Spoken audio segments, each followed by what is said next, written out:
ஏசாயா அதிகாரம் 8.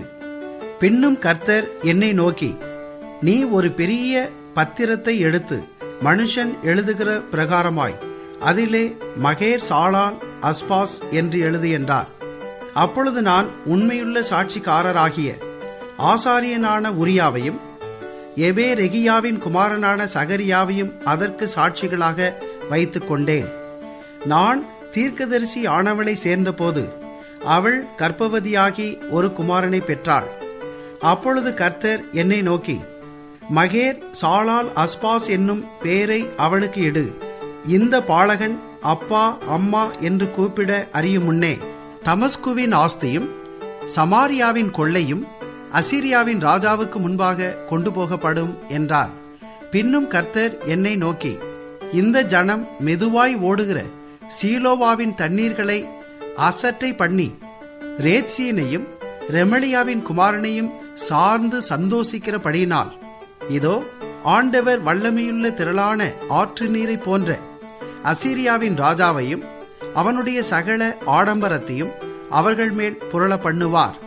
அது அவர்களுடைய ஓடைகள் எல்லாவற்றின் மேலும் போய் அவர்களுடைய எல்லா கரைகள் மேலும் புரண்டு யூதாவுக்குள் புகுந்து பிரவாகித்து கடந்து கழுத்து மட்டும் வரும் என்றார். இம்மானுவேலே, அவன் செட்டைகளின் விரிவு உமது தேசத்தின் விசாலத்தை மூடும். ஜனங்களே, நீங்கள் கூட்டம் கூடுங்கள், முறியடிக்கப்படுவீர்கள்.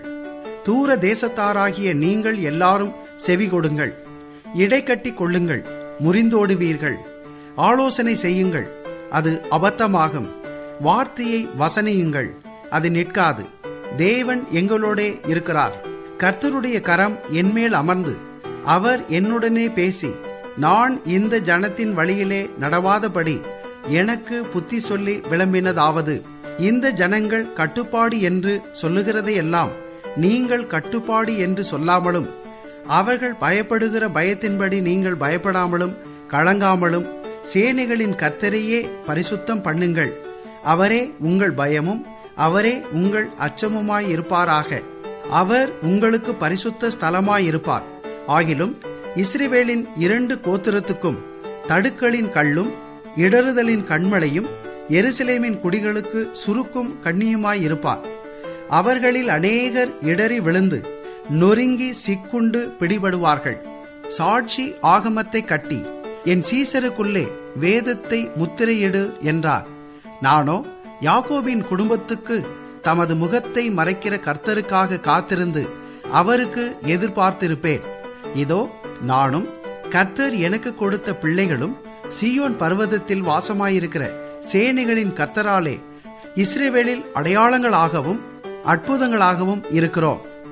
அவர்கள் உங்களை நோக்கி, அஞ்சனம் பார்க்கிறவர்களிடத்திலும் முணுமுணு என்று ஓதுகிற குறிகாரரிடத்திலும் விசாரியுங்கள் என்று சொல்லும்போது, ஜனங்கள் தன் தேவனிடத்தில் விசாரிக்க வேண்டியதல்லவோ?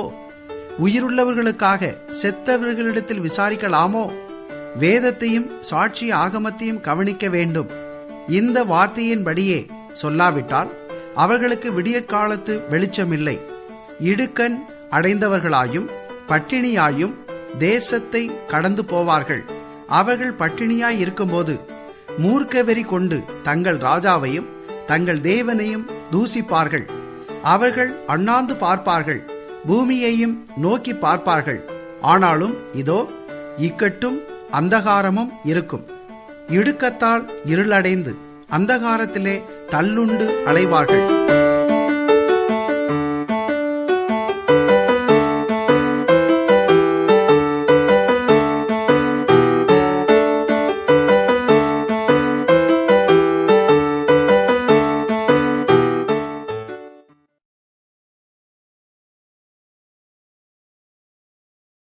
ஏசாயா 7ஆம் அதிகாரம் முதல் 12ஆம் அதிகாரம் வரை உள்ள பகுதியில் ஆகாசின் ஆட்சி காலத்தில் ஏசாயா தீர்க்கதரிசி கொடுத்த கடைசியான தீர்க்க தரிசனங்களை பார்க்கிறோம்.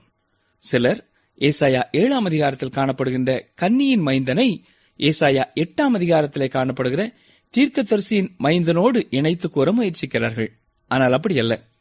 சில காரியங்களை, சில பெயர்களை பார்க்கும் பொழுது ஒருவேளை அப்படி தோன்றினாலும் 9ஆம் அதிகாரத்தில் காணப்படுகின்ற செய்திகளை வைத்து பார்க்கும்போது கன்னியின் மைந்தன் பிறப்பும் தீர்க்கதரிசியின் மைந்தன் பிறப்பும் வேறு வேறானவை என்பதை நாம் உறுதிப்பட அறிந்து கொள்ளலாம்.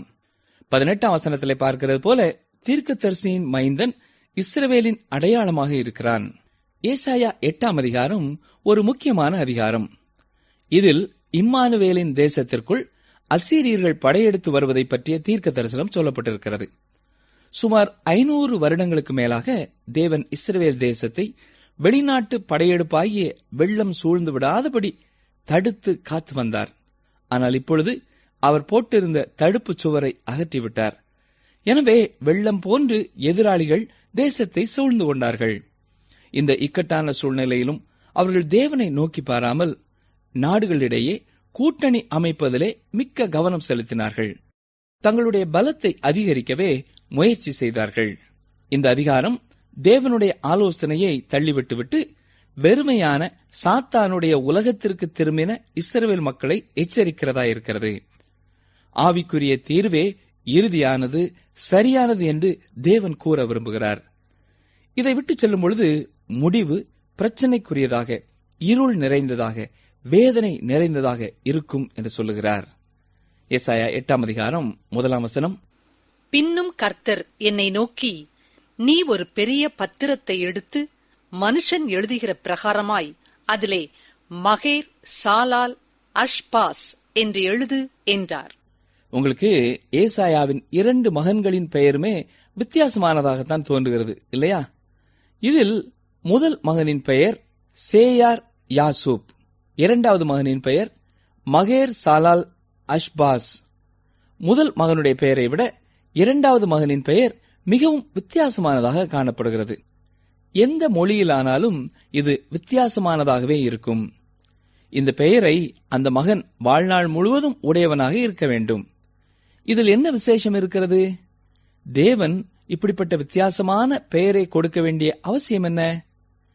இதற்கான காரணத்தை நாம் 18ஆம் வசனத்திலே பார்க்கிறோம். இதோ, நானும் கர்த்தர் எனக்கு கொடுத்த பிள்ளைகளும் சீயோன் பர்வதத்தில் வாசமாயிருக்கிற சேனைகளின் கர்த்தராலே இஸ்ரவேலில் அடையாளங்களாகவும் அற்புதங்களாகவும் இருக்கிறோம் என்று வாசிக்கிறது போல ஏசாயாவின் 2 பிள்ளைகளும் அடையாளங்களாக இருக்கிறார்கள். அவர்களுடைய பெயரிலேயே பெரிய செய்தி அடங்கியிருக்கிறது.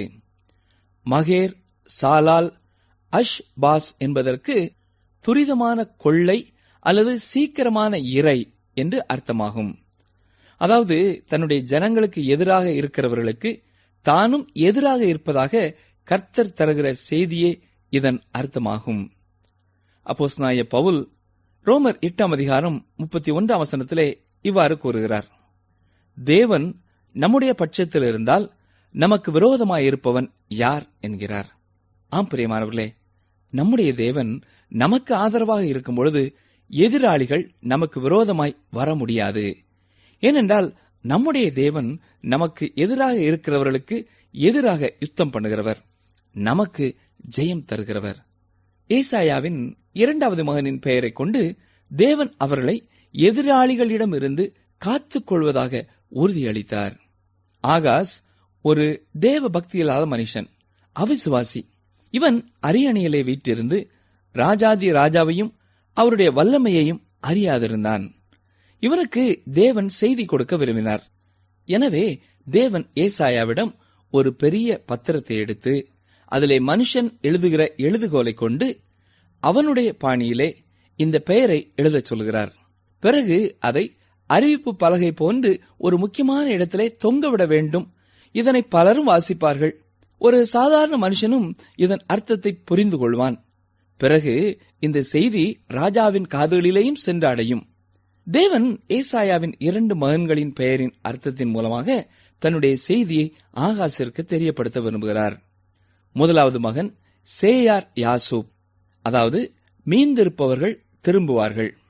இந்த செய்தியை ஆகாசிற்கு தெரியப்படுத்தினார். இதற்கு பின் மகேர் சாலால் அஷ்பாஷ் என்ற பெயருக்கு துரிதமான கொள்ளை அல்லது சீக்கிரமான இறை என்ற அர்த்தமாகும்.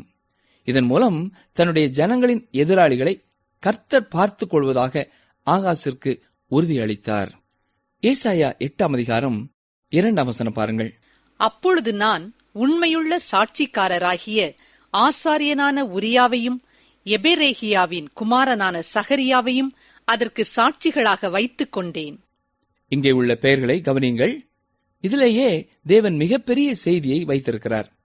உரியா என்பதற்கு யெகோவா என்னுடைய வெளிச்சமாயிருக்கிறார் என்று அர்த்தம். சகரியா என்பதற்கு யெகோவா நினைத்திருக்கிறார் என்று அர்த்தமாகும். எபெரேகியா என்பதற்கு யெகோவா ஆசீர்வதிப்பார் என்று அர்த்தமாகும். இவையெல்லாம் ஒன்றாய் இணைந்து வந்திருப்பது ஆச்சரியமாயிருக்கிறது இல்லையா?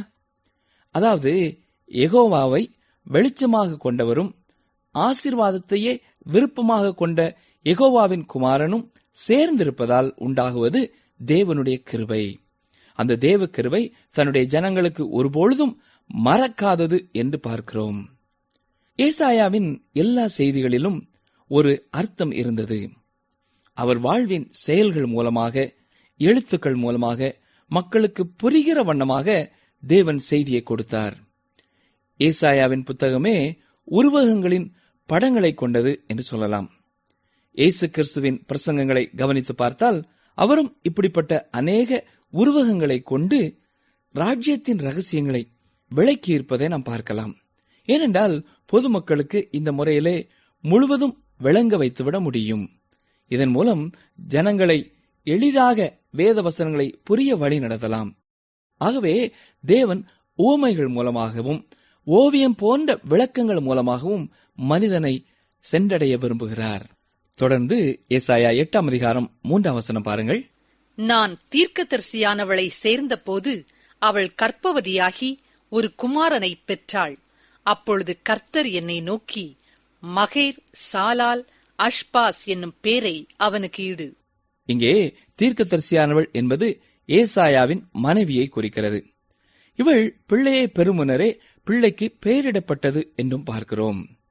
தொடர்ந்து 4ஆம் வசனத்தை பாருங்கள்.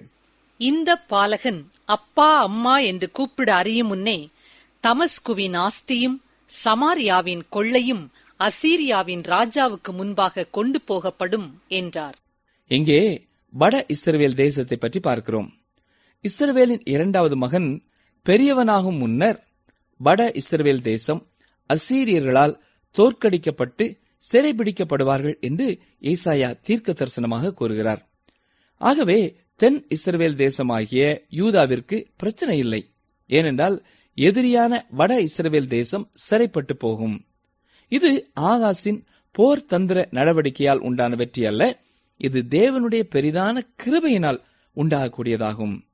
இந்த காரியத்தை தேவன் இங்கே தெளிவுபடுத்துகிறார். அருமையானவர்களே, நம்முடைய வாழ்க்கையிலேயும் நாம் பெறும் உயர்வுகள், வெற்றிகள் இவை எல்லாமே நம்முடைய ஞானத்தினாலோ நம்முடைய பலத்தினாலோ மாத்திரம் பெறுகிற காரியமல்ல.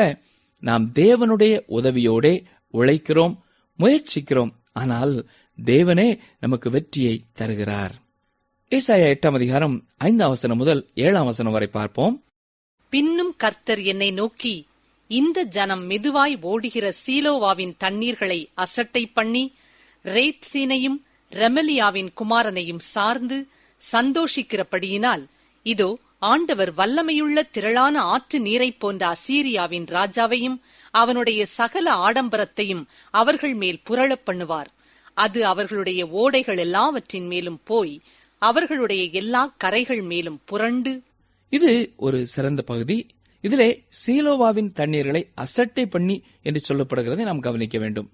அதாவது தேவன் அனுப்பின சமாதானத்தை இவர்கள் அசட்டை பண்ணி ஏற்றுக்கொள்ள மறுக்கிறார்கள். இந்த சமாதானம் இங்கே மெதுவாய் ஓடுகிற தண்ணீருக்கு ஒப்பிடப்படுகிறது. மெதுவாய் ஓடுகிற தண்ணீரில் சத்தமில்லை, கலங்கல் இல்லை, குறிப்பாக அழிவை உண்டாக்கும் வேகமில்லை. இதற்கு மாறாக 7ஆம் வசனத்தில் என்ன பார்க்கிறோம்? வல்லமையுள்ள திரளான ஆற்று நீரை போன்ற அசீரியாவின் ராஜாவையும் அவனுடைய சகல ஆடம்பரத்தையும் அவர்கள் மேல் புரளப் பண்ணுவார் என்று பார்க்கிறோம். கர்த்தர் அனுப்பிய மெல்லிய சமாதானத்தை ஏற்றுக்கொள்ள மறுக்கும் பொழுது வல்லமையுள்ள திரளான ஆற்று நீரை போன்ற அசீரியாவின் ராஜாவை போல ஆபத்து சூழும் என்று தேவன் சொல்கிறார். இந்த ஆறு அசீரியா தேசத்தில் உள்ள யூப்ரட்டிஸ் நதியை குறிக்கிறது. இது வெள்ளம் போல் புரண்டு வரக்கூடிய ஒன்று. இந்த வெள்ளம் தேவனுடைய நியாய தீர்ப்பை குறிக்கிறது. இந்த யூப்ரட்டிஸ் சீலோவா ஆற்றுக்கு நேர் எதிர்மறையான தன்மையுடையது. தேவன் தம்முடைய ஜனங்களுக்கு இந்த 2 ஆறுகளையும் காட்டி செய்தியை கொடுக்கிறார். ஷேக்ஸ்பியர் தனது நாடகம் ஒன்றிலே, மரங்களுக்கு நாவுண்டு, ஓடும் நீரோடையில் புத்தகம் உண்டு, கற்களில் பிரசங்கம் உண்டு, எல்லாவற்றிலும் நன்மையானது உண்டு என்கிறார். இந்த சீலோவா என்ற நீரோடையை பற்றி சற்றே பார்ப்போம். இன்றைய நாட்களிலே இது அதிக முக்கியத்துவம் பெறாவிட்டாலும் ஏசாயாவின் நாட்களில் மிகவும் முக்கியத்துவம் வாய்ந்த ஒன்றாய் இருந்தது.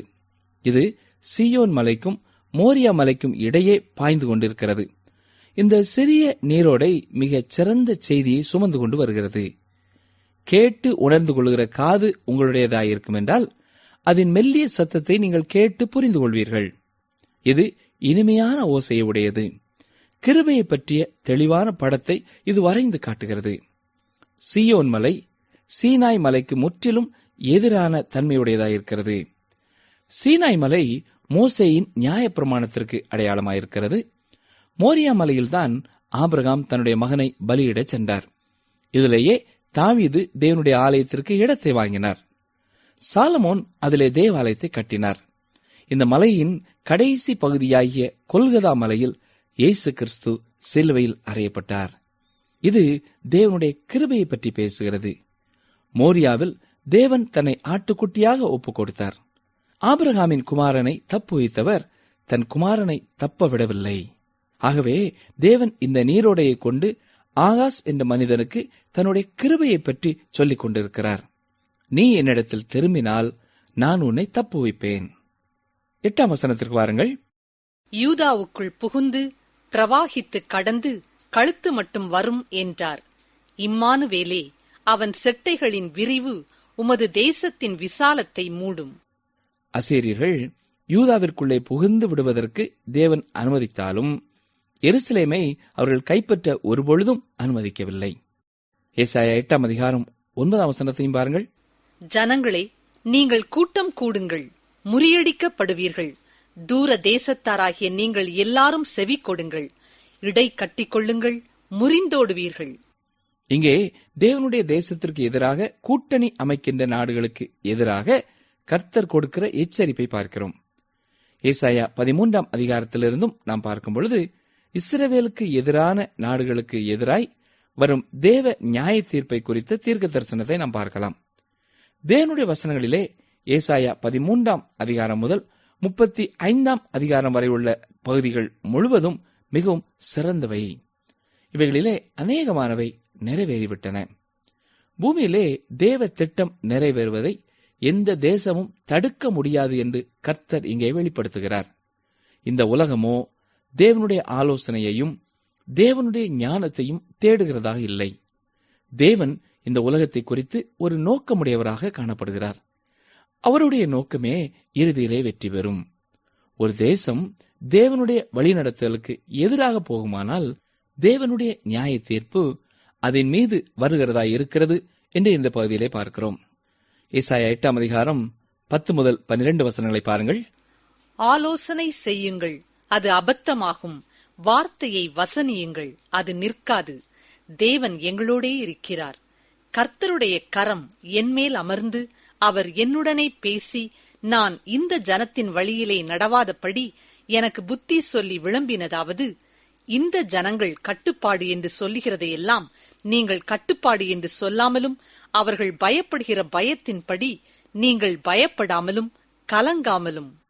சிரியா மற்றும் சமாரியாவின் கூட்டணிக்கு யூதா பயப்பட தேவையில்லை என்று கர்த்தர் சொல்கிறார். அவர்கள் பயத்தினாலேயே இந்த கூட்டணியை அமைத்திருக்கிறார்கள். எனவே அவர்கள் பயப்படுகிற பயத்தின்படி நீங்கள் பயப்படவும் கலங்கவும் வேண்டாம் என்று யூதாவை தேவன் வற்புறுத்துகிறார். அவர்கள், அதாவது வட இஸ்ரவேல் தேசம் எகிப்துடன் கூட்டு வைத்துக் கொள்ளும் நாளிலே அது அவர்களுக்கு பெருத்த அழிவை ஏற்படுத்தும் என்றும் சொல்வதை இங்கே நாம் பார்க்கலாம். ஏசாயா 8ஆம் அதிகாரம் 13, 14 வசனங்களை வாசிக்கிறேன். சேனைகளின் கர்த்தரையே பரிசுத்தம் பண்ணுங்கள், அவரே உங்கள் பயமும் அவரே உங்கள் அச்சமுமாய் இருப்பாராக. அவர் உங்களுக்கு பரிசுத்த ஸ்தலமாயிருப்பார். ஆகிலும் இஸ்ரவேலின் 2 கோத்திரத்துக்கும் தடுக்கலின் கல்லும் இடறுதலின் கண்மலையும் எருசலேமின் குடிகளுக்கு சுருக்கும் கண்ணியுமாயிருப்பார். இங்கே அவர்கள் தேவனுக்கு பயந்து அவரையே நோக்கி பார்க்கும்படியாக அழைக்கப்படுகிறார்கள். அவர்களுக்கு தேவன் ஒன்று ரட்சிக்கிற கன்மலையாயிருப்பார் அல்லது இடறுதலின் கன்மலையாயிருப்பார் என்று சொல்கிறார். குரோம்வெல் என்பவர் மிகவும் தைரியமான ஒரு மனிதர். ஒருமுறை நீங்கள் இவ்வளவு தைரியமாய் இருக்க காரணம் என்ன என்று அவரிடத்தில் கேட்கப்பட்ட பொழுது அவர் என்ன பதில் சொன்னார் தெரியுமா? நான் தேவனுக்கு பயப்படும் போது வேறு எந்த மனிதனுக்கும் பயப்பட தேவையில்லை என்பதை நான் நன்றாக அவரிடத்திலே கற்றுக்கொண்டிருக்கிறேன் என்று சொன்னார். 1 கொரிந்தியர் 1:23 என்ன பார்க்கிறோம்? நாங்களோ சிலுவையில் அறையப்பட்ட கிறிஸ்துவை பிரசங்கிக்கிறோம். அவர் யூதருக்கு இடரலாயும் கிரேக்கருக்கு பைத்தியமாயும் இருக்கிறார். இயேசு கிறிஸ்துவும் ஏசாயா சொன்ன காரியத்தை போன்றதொரு விளக்கத்தை மத்தேயு 21:44 சொல்லியிருக்கிறார். இதன் பொருள் என்னவென்றால், ஒன்று, நீங்கள் அந்த கல்லின் மேல் விழ வேண்டும். அவரே அந்த ரட்சிக்கும் கன்மலையாயிருக்கிறார். அவர் மீது அமர்ந்து கொண்டு இளைப்பாருங்கள். அவரே அடித்தளம். ஆகவே நீங்கள் ரட்சிக்கப்படுவீர்கள். இல்லை என்றால் அந்த கல் உங்கள் மேல் விழும். உங்களை அது நியாயம் தீர்க்கும், பொடியாக அரைத்து போடும் என்று சொல்கிறார். மனிதர்களுக்கு 2 விதமான தெரிந்தெடுப்பே உள்ளது. ஒன்று, அவரை ஏற்றுக்கொள்ள வேண்டும், அல்லது அவரை புறக்கணித்து தள்ள வேண்டும். கிறிஸ்துக்குள் பிரியமான சகோதரனை, சகோதரியே, நீங்கள் இயேசு கிறிஸ்துவை இரட்சகர் என்று ஏற்றுக்கொள்கிறீர்களா, அல்லது அவர் உங்களுக்கு தேவையில்லை என்று புறக்கணிக்கிறீர்களா? சேனைகளின் கர்த்தரையே பரிசுத்தம் பண்ணுங்கள் என்று இந்த பகுதியிலே ஏசாயா சொல்கிறார். இது ஒரு வித்தியாசமான வசனமாகும். அப்போஸ்தலனாகிய பேதுரு இதை குறித்து 1 பேதுரு 3:15 என்ன சொல்லியிருக்கிறார்? கர்த்தராகிய தேவனை உங்கள் இருதயங்களில் பரிசுத்தம் பண்ணுங்கள். உங்களில் இருக்கிற நம்பிக்கையை குறித்து உங்களிடத்தில் விசாரித்து கேட்கிற யாவருக்கும் சாந்தத்தோடும் வணக்கத்தோடும் உத்தரவு சொல்ல எப்பொழுதும் ஆயத்தமாயிருங்கள். பிரியமானவர்களே, தேவனுடைய பிள்ளைகள் இதைத்தான் செய்ய வேண்டும்.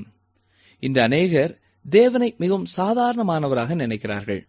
அவருடைய வார்த்தை மிகவும் முக்கியமானது என்பதை அவர்கள் உணர்கிறதில்லை. அவருக்குரிய கனத்தை அவருக்கு கொடுப்பதில்லை. இன்னும் சிலர் பரிசுத்தமானவைகளை கேலியும் செய்கிறார்கள். தேவனுடைய காரியங்களை கனவீனப்படுத்துகிறார்கள். நாம் தேவனை நம்முடைய இருதயங்களிலே பரிசுத்தம் பண்ண வேண்டியது அவசியம். நம்முடைய எண்ணங்களிலே தேவனை குறித்த ஒரு பரிசுத்த பக்தியான பயம் வேண்டும். தேவனை குறித்து தவறாக கொண்டிருக்கிற எண்ணங்களை அகற்றி பரிசுத்தம் பெற வேண்டும். ஆபகுக் 2:20 என்ன சொல்லப்பட்டிருக்கிறது? கர்த்தரோவென்றால் தமது பரிசுத்த ஆலயத்தில் இருக்கிறார். பூமி எல்லாம் அவருக்கு முன்பாக மௌனமாய் இருக்க கடவது என்று பார்க்கிறோம். ஆனால் இந்த அநேகர் இப்படி காணப்படுகிறதில்லை. அவர்கள் இதை நம்புவார்கள் என்றால், தேவன் நம்முடைய ஆலய ஆராதனையின் மத்தியிலே இருக்கிறார் என்று விசுவாசிப்பார்களானால் அவர்கள் ஆலயத்திற்கு வராது இருக்க மாட்டார்கள். ஆலயத்திற்கு வருகிறதை விட்டுவிட்டு வேறு இடத்திற்கு செல்ல மாட்டார்கள்.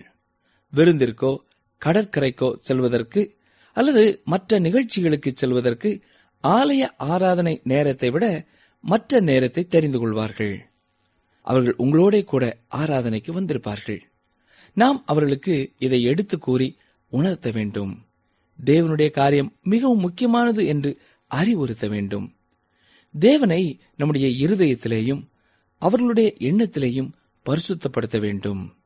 ஏசாயா 8:19 அவர்கள் உங்களை நோக்கி அஞ்சனம் பார்க்கிறவர்களிடத்திலும் முணுமுணென்று ஓதுகிற குறிக்காரரிடத்திலும் விசாரியுங்கள் என்று சொல்லும் போது, ஜனங்கள் தன் தேவனிடத்தில் விசாரிக்க வேண்டியதல்லவோ?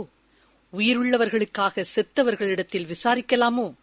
இங்கே ஜனங்கள் தேவனுக்கு பிரியமில்லாத வழிகளிலே செல்கிறதை குறித்து ஏசாயா சொல்கிறார். ஆவிகளோட பேசுதல், குறிபார்த்தல், இது போன்ற அநேக காரியங்களிலே தேவனுடைய பிள்ளைகள் காணப்படுகிறதை நாம் இன்னும் பார்க்கிறோம். ஆனால் பிரியமானவர்களே, இது வேதனைக்குரிய ஒன்று. சாத்தானின் சபைகள் என்று இப்பொழுது கேள்விப்படுகிறோம். அமெரிக்க ஐக்கிய நாடுகளிலே, ஏன் இந்தியாவிலும் கூட அநேக இடங்களிலே இந்த சாத்தானின் சபைகள் காணப்படுவதை குறித்து நாம் வாசிக்கலாம்.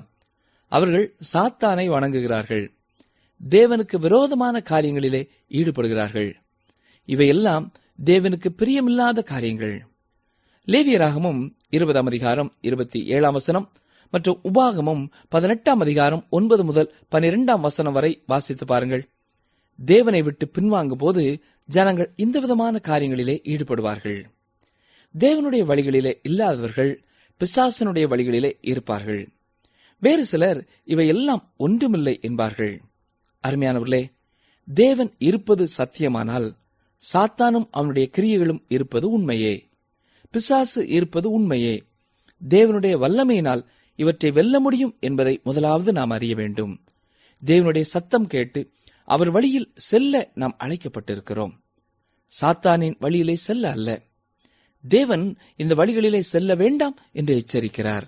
நாம் அதற்கு கீழ்ப்படிவோமா?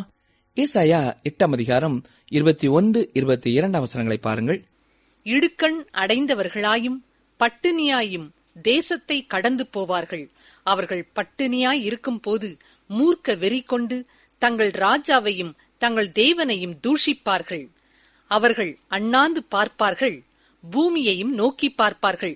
ஆனாலும் இதோ இக்கட்டும் அந்தகாரமும் இருக்கும். இடுக்கத்தால் இருளடைந்து அந்தகாரத்திலே தள்ளுண்டு அலைவார்கள். வேதத்தையும் சாட்சி ஆகமங்களையும் கவனியாமல் பிசாசின் வழியிலே செல்லுகிறவர்களுக்கு, அஞ்ஞனம் பார்க்கிறவர்களுக்கு உண்டாகும் விளைவை இந்த வசனத்திலே நாம் பார்க்கிறோம். தேவனுக்கு கீழ்ப்படியாமல் தங்கள் மனம் போன்ற வாழ்வை நடத்தி செல்கிறவர்கள் இறுதியிலே பிசாசின் கட்டுப்பாட்டிற்குள்ளே முழுமையும் வந்து அழிவை காண்பார்கள். அவர்களுக்கு இக்கட்டும் அந்தகாரமுமே பரிசாக வரும். கீழ்ப்படியாமை என்பது நம்மை வெறுமைக்கும் இருளுக்குமே அழைத்துச் செல்கிறதாயிருக்கிறது. கிறிஸ்துக்குள் அருமையான சகோதரனே, சகோதரியே, நம்முடைய வாழ்க்கையிலே ஒளியாகிய இயேசு கிறிஸ்துவை தெரிந்து கொள்வோமா? அப்பொழுது நிறைவையும் சமாதானத்தையும் பெற்றுக்கொள்வோம். கிருபையின் காலத்திலே அவரண்டை கிட்டிச் சேர்வோம் என்றால் நம்மை அனுதினமும் வழிநடத்த, நமக்கு ஆதரவாயிருக்க, நம்மை கரம் பிடித்து கரை கடக்கச் செய்ய அவர் உண்மை உள்ளவராயிருக்கிறார். ஜெபம் செய்வோம். எங்களை நேசிக்கிறங்கள் நல்ல ஆண்டவரே, ஏசாயா தீர்க்கதரிசி மூலமாய் நீர் கொடுத்த எச்சரிப்பின் வசனங்களுக்காக உமக்கு ஸ்தோத்திரம் செலுத்துகிறோம். உம்மை சார்ந்து கொள்ளும் பொழுது எத்தனை பேர் எங்களுக்கு எதிராக வந்தாலும் நீர் எங்களுக்கு பக்க பலமாயிருப்பதற்காக உமக்கு ஸ்தோத்திரம் செலுத்துகிறோம். ஐயா, உம்மை நம்பாமல், உம்முடைய ஆலயத்திலே உமக்கு பயப்படாமல், உம்முடைய வார்த்தையை கேட்டும் அதற்கு கீழ்ப்படியாமலும் இருக்கிறவருடைய வாழ்க்கையிலே நீர் எதிராக இருக்கிறீர் என்பதையும் உணர்ந்து கொள்ள உதவி செய்ததற்காக உமக்கு நன்றி செலுத்துகிறோம். எப்பொழுதும் நாங்கள் கீழ்ப்படுகிறவர்களாக, உம்முடைய வெளிச்சத்தையும் உம்முடைய பிரகாசத்தையும் பெற்றுக்கொள்கிறவர்களாக எங்களை காத்துக்கொள்ளும். இயேசு கிறிஸ்துவின் நாமத்தினாலே தாழ்மையோடு வேண்டிக் கொள்கிறோம் பிதாவே. ஆமென்.